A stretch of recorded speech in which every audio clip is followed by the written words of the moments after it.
तो रवि तेजा की नई मूवी आ गई जिसमें वो इनकम टैक्स ऑफिसर बने हैं। और इस मूवी की स्टार्टिंग होती है, एक अमीर आदमी बहुत सारे पैसे लेकर जा रहा था, लेकिन कुछ गुंडे उसका किडनैप करते हैं। पैसा छीनना चाहते थे वो, लेकिन तभी वहां बच्चन आता है। वो सारे गुंडों को मारता है और उनका बैग वापस दिलवाता है। अमीर आदमी का आदमी कहता है, ये तो गोल्ड है, इसे मत छोड़िए, इससे अपनी बेटी की शादी करवा दीजिए। अमीर आदमी कहता है, हमें जाति भी पता करनी पड़ेगी पहले। अमीर आदमी का आदमी उसका पूरा नाम पूछता है, बच्चन बताता है। आदमी खुश होता है क्योंकि वो उसी की जाति का था। आदमी उससे पूछता है, मेरी बेटी से शादी करोगे? बच्चन कहता है, अगर बेटी अच्छी होगी तो जरूर, वैसे भी मेरे घर वाले लड़की ढूंढ रहे हैं, मैं अपने घर वालों को लेकर आता हूँ, हम लोग बड़े खानदानी हैं। अमीर आदमी मान जाता है और जब बच्चन अमीर आदमी की बेटी को देखता है, वो ओवरवेट थी। बच्चन को वो फिर भी पसंद आ जाती है, लेकिन उसकी मौसी कहती है, बेटा तू रुक, दहेज कितना मिलेगा? अमीर आदमी कहता है, जितना तुम्हें चाहिए उतना मिल जाएगा। उसकी मौसी कहती है, जितना आपकी बेटी का वजन है उतना सोना दे पाओगे? आदमी ईगो पे कहता है, हाँ जरूर। और वो अमीर आदमी अपनी बेटी की वजन के बराबर सोना रखता है, लेकिन वो काफी नहीं था। बच्चन कहता है, ससुर जी कैश भी चलेगा। और अमीर आदमी अपना सारा कैश भी लाता है ईगो में आकर, क्योंकि बच्चन की मौसी उसका मजाक उड़ा रही थी। उसने उसकी अमीरी का काफी मजाक उड़ा दिया था। और आखिरकार वो अमीर आदमी इतना पैसा और सोना रख देता है कि वो उसकी बेटी से ज्यादा हो ही जाता है। फिर बच्चन कहता है, अरे ससुर जी, ये सब देखने के बाद तो मेरी हाँ है। और तभी वो कहता है, ऑफिसर सब सीज करो। और अमीर आदमी हैरान होता है और हमें पता चलता है बच्चन इनकम टैक्स की रेट अलग स्टाइल से मारता है। जितने भी उसके फैमिली वाले बन के आए थे वो उसके ऑफिसर्स थे, और उस अमीर आदमी का सारा पैसा सीज होता है। बाद में हमें दिखता है वो एक मिनिस्टर से लिफ्ट लेता है और मिनिस्टर उसकी बहुत तारीफ करता है। वो पूछता है, तुम्हारा नाम बच्चन क्यों है? बच्चन बताता है, उसके पापा ने जब शोले पहली बार देखी थी वो बच्चन के फैन हो गए थे, इसलिए उन्होंने उनका नाम चेंज करके बच्चन रख दिया था। और बच्चन के पापा को पुराने गानों का शौक था। फिर वो कहता है, हमारा देश काले धन से परेशान है, गरीबी से नहीं, इसलिए मैं अपना काम पूरी ईमानदारी से करता हूँ। और बच्चन इनकम टैक्स ऑफिस जाता है। अमीर आदमी गुस्से में बैठा हुआ था। वो गुस्से में कहता है, तेरी हिम्मत कैसे हुई मुझे धोखा देकर मेरा पैसा सीज करने की? पैसा तो मैं अपने आप वापस ले लूंगा, लेकिन तेरी नौकरी खा जाऊंगा। अगर तू चाहता है कि मैं तुझे छोड़ दूं तो चुपचाप मेरे पैरों पे गिर के माफी मांग, तब जाके मैं तुझे माफ करूंगा। बच्चन दरवाजा बंद करता है और कहता है, सबके सामने इज्जत है और इस काम में तो ऐसा होता ही है। वो नीचे झुकता है, अमीर आदमी की चप्पल उठाता है और उस आदमी को ही मारता है। अमीर आदमी गुस्से में कहता है, तू मुझे जानता नहीं है, मैं बहुत पावरफुल हूँ। बच्चन हंसते हुए कहता है, पावरफुल? एक 4000 कमाने वाले एम्प्लॉय ने तुम्हें मारा, इसमें कैसी पावर? अमीर आदमी कहता है, मैं तुझे छोड़ूंगा नहीं। बच्चन कहता है, जो करना है कर, मुझे फर्क नहीं पड़ता। और सीन शिफ्ट होता है, बच्चन अपने घर आता है। वो सस्पेंड हो गया था, लेकिन वो अभी भी खुश था पहले की तरह। वो अपनी फैमिली के साथ मंदिर जाता है और उसके बाद भगवान के दर्शन करता है। और जिक्की नाम की लड़की का दुपट्टा साइकिल में फंसता है। बच्चन दुपट्टा निकालता है और उसे इसके बाद जिक्की से प्यार हो जाता है और वो उससे मंदिर में फ्लर्ट करता है, उसका पीछा करता है। बच्चन की तो नौकरी चली गई थी, इसलिए वो अपने दोस्त के साथ ऑर्केस्ट्रा में काम कर रहा था, गाना गा रहा था। वो वापस एक शादी में जिक्की से मिलता है। वो फिर उससे फ्लर्ट करता है और कहता है, मैं तुम्हारे साथ अच्छी यादें बनाना चाहता हूँ, तुम्हारा साथ हमेशा देना चाहता हूँ। जिक्की कहती है, मैं अनकंफर्टेबल हो रही हूँ, अपनी हरकतें बंद करो। बच्चन उदास होकर उसे जान देता है। बाद में हमें मुतय्यम दिखाया जाता है, जिसके पास इनकम टैक्स ऑफिसर आता है उसे अरेस्ट करने। मुतय्यम कहता है, अरेस्ट छोड़, तेरी हिम्मत कैसे हुई मेरे घर पे आने की? मेरी मार से पहले तेरे अंदर मेरा डर होना चाहिए, कैसा आया बता? ऑफिसर नहीं डरता। वो कहता है, मैं तुमसे नहीं डरता, अगर तुमने मुझे कुछ किया पूरी फोर्स आएगी तुम्हारे घर पे। मुतय्यम कहता है, अच्छा। मुतय्यम ऑफिसर के पैरों पे बुलडोजर चलवा के मार देता है उस ऑफिसर को।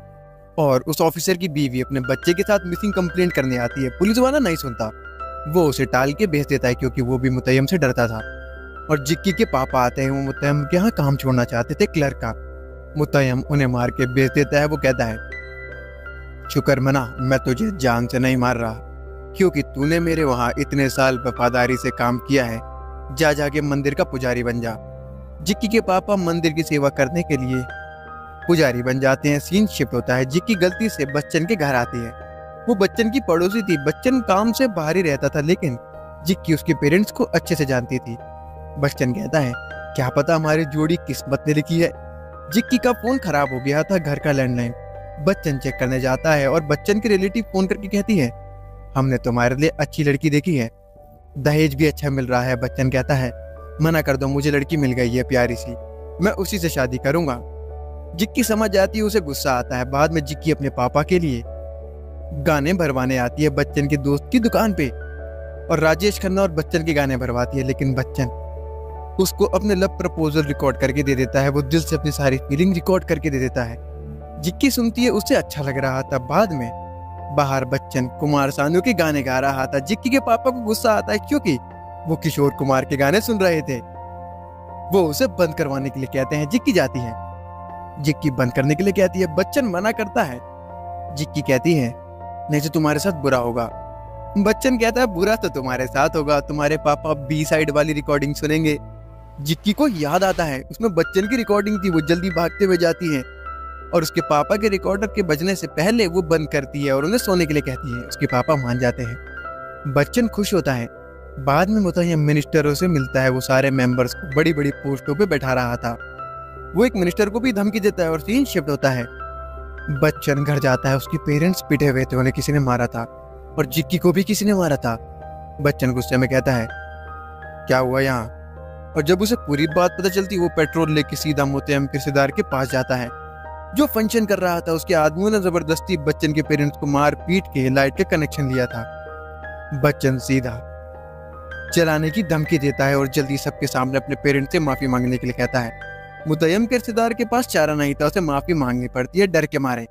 जिक्की बच्चन से इंप्रेस हो जाती है। बाद में जिक्की के पापा गुस्सा करते हैं क्योंकि उन्हें पता था मुतय्यम कितना खतरनाक आदमी है। लेकिन जिक्की कहती है बच्चन सही था, वो अपनी फैमिली के लिए खड़ा हुआ, उसकी गलती नहीं थी। जिक्की बच्चन को पसंद करने लगी थी। दोनों एक साथ काफी रोमांस करते हैं, खुशी से समय बिताते हैं। जिक्की बच्चन को कहती है मेरे पापा रिश्ता देख रहे हैं। बच्चन कहता है मैं देख लूंगा। बाद में जिक्की के पापा मंदिर में रिकॉर्डर बजाते हैं जिसमें बच्चन कहता है अगर तुम्हारे पापा हमारी शादी के लिए नहीं माने तो हम लोग भाग के शादी कर लेंगे और उन्हें मानना ही होगा। जिक्की के पापा की बहुत बेइज्जती होती है, वो रोने लगते हैं, उन्हें गुस्सा आता है। जिक्की के पापा जिक्की पे गुस्सा करते हैं। बच्चन भी आता है उसकी फैमिली के साथ। वो कहता है मैं आपकी बेटी से शादी करना चाहता हूँ। जिक्की के पापा कहते हैं तुम्हें तो रिश्वत की वजह से सस्पेंड कर दिया था, तुम्हारे पास जॉब भी नहीं है। तभी उसे फोन आता है लैंडलाइन पे। जिक्की के पापा उठाते, एक आदमी कहता है बच्चन का सस्पेंशन रुक गया, उसे ड्यूटी अभी ज्वाइन करनी है। बच्चन सुनता और जिक्की के पापा को अब कोई दिक्कत नहीं थी शादी से।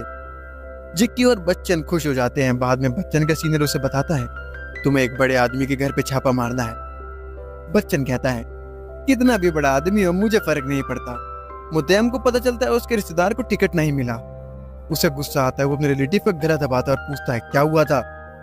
रिलेटिव सब बताता है कि बच्चन ने सबके सामने सॉरी बुलवाया था। मुतय्यम को गुस्सा आता है, वो जान से मारने वाला था बच्चन को। वो अपने आदमियों के जरिए बच्चन को ढूंढवाता है और बच्चन खुश अपने ऑफिसर के साथ मुतय्यम के घर आता है छापा मारने। और मुतय्यम हंसता है और बच्चन भी मुतय्यम के आदमी को देख के हंसता और कहता है अरे वाह, रेड में मजा आने वाला है। मुतय्यम हंसते हुए कहता है तू मारेगा मेरे घर में रेड? तुझे पता भी है मैं 3 बार का एमएलए 2 बार का एमपी हूँ, मेरी पावर का पता भी है तुझे? बच्चन हंसते हुए कहता है 5 साल की नौकरी, 72 रेड और 3 बिलियन का खाला धन सीज कर चुका हूँ मैंने, तेरे जैसे कितनों को हैंडल किया है। मुतय्यम को गुस्सा आता है। वो बच्चन के अंदर डर भरना चाहता था, बच्चन नहीं डरता। वो कहता है ये हमारे रिकॉर्ड की सबसे बड़ी रेड होगी, खाली हाथ मैं नहीं जाने वाला। मुतय्यम कहता है कर लो जितनी कोशिश करनी है, ढूंढ लो जितना भी ढूंढना है, तुम्हें कुछ नहीं मिलने वाला। बच्चन कहता है देखते हैं। और बच्चन और उसके ऑफिसर हर जगह तलाशी करते हैं। मुतय्यम रिलैक्स था, वो हंसते हुए बार बार बच्चन से कह रहा था कुछ मिला? बच्चन को गुस्सा आ रहा था, उसके ऑफिसर को लास्ट तक कुछ नहीं मिलता। बच्चन परेशान होता है। मुतय्यम हंसते हुए कहता है तुम्हें झुनझुना भी नहीं मिलेगा, जाओ अब अपने सीनियर को फोन करो और कहो तुम्हें कुछ नहीं मिला। तुम कितनी भी कोशिश कर दो तुम्हें कुछ नहीं मिलेगा, जाओ फोन करके कह दो कि एड्रेस गलत था। बच्चन फोन करता है लेकिन वो कहता है सर आपकी खबर सही निकली, हमें भर के पैसा और सोना मिला है। मुतय्यम हैरान होता है। बच्चन गुस्से में देखता है और कहता है तूने एक बार भी ये नहीं कहा कि तेरे पास काला धन नहीं है, तूने कहा ढूंढ सको तो ढूंढ लो। तू टेंशन मत ले, मैं तेरा सारा ब्लैक मनी ढूंढ के दिखाऊंगा, मैं तेरे घर से खाली हाथ नहीं जाऊंगा कुछ भी हो जाए। मुतय्यम को गुस्सा आता है। तो क्या बच्चन मुतय्यम के घर से ब्लैक मनी ढूंढ पाएगा? और मुत्तहम क्या करेगा, ये सब आपको वीडियो के नेक्स्ट पार्ट में पता चलेगा जो जल्दी आएगा। अगर आपको वीडियो पसंद आई हो तो वीडियो को लाइक करो, चैनल को सब्सक्राइब करना ना भूलें।